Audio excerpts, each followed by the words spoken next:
Hello, and welcome to another Friday night Scary Stories. Tonight's story plot comes from our member and subscriber, Fancy. Please check the description for her links and check out our playlist for more scary stories like this. Without further ado, let's get into tonight's story: The Quiet Screams in the Woods.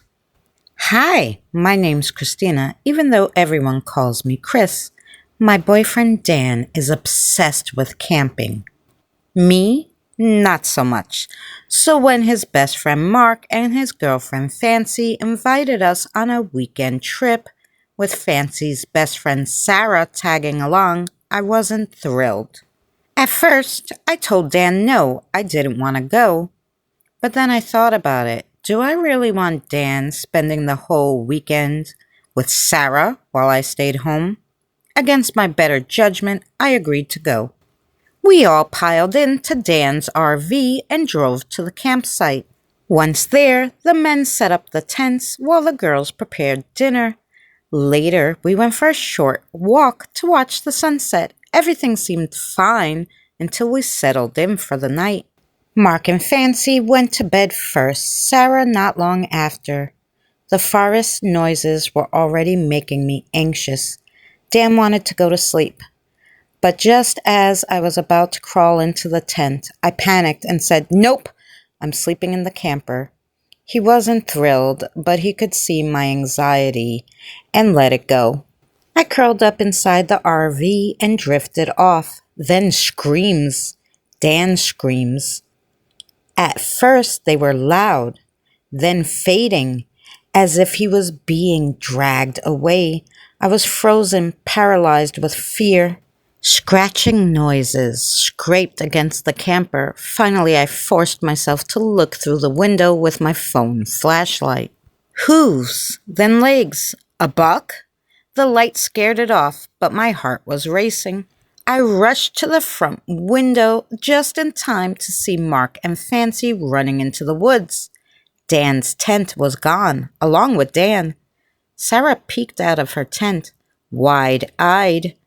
I climbed out of the RV and called to her. She said it looked like a deer had gotten tangled in the tent ropes and dragged Dan off with it. Mark and Fancy had gone after him. Relieved, I asked Sarah if she wanted to wait with me in the camper. She shook her head and said, "Deers aren't scary, it's just a mishap." I went back inside the camper and sat in the driver's seat, watching the tree line. After a while, exhaustion won, and I dozed off again at the steering wheel. Then more screams, this time not Dan's, but Sarah's. I bolted upright. Her tent was gone. Only Mark and Fancy's tent remained. Terrified, I tried to get service on my phone, but nothing. Minutes dragged by like hours until finally Mark, Fancy, and Dan stumbled back from the woods. Bruised but alive, Dan explained, just like Sarah had said, a deer had dragged his tent. When they asked me about Sarah, I told them the same thing must have happened. But when Mark and Fancy searched for her at dawn, they found no drag marks, only enormous prints. Not deer, something bigger. We drove into town looking for help. A search party combed the woods for days. No trace of Sarah or her tent. The police turned suspicious, questioning us over and over. Then I remembered the RV's dash cam. Motion triggered, always recording. The footage showed Dan's deer incident exactly as we described. Then it showed me walking out to speak to Sarah.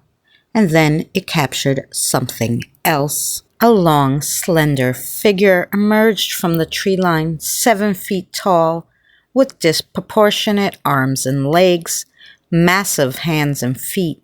And in one swift motion, he scooped up Sarah's entire tent and disappeared into the woods. The police were baffled. Some said Bigfoot, but a cryptozoologist insisted it was Slender Man. Weeks passed, no signs of Sarah, no signs of her tent. Years later, I still dream about her screams and the dashcam video of that thing carrying her away. None of us have ever went camping again. Thanks for watching another Friday night spooky campfire story. If you're not subscribed, consider subscribing. I'll leave a link for last week's story in the description below. If you like this kind of stuff, there's also a playlist of all the Friday night stories. We'll see you again next week.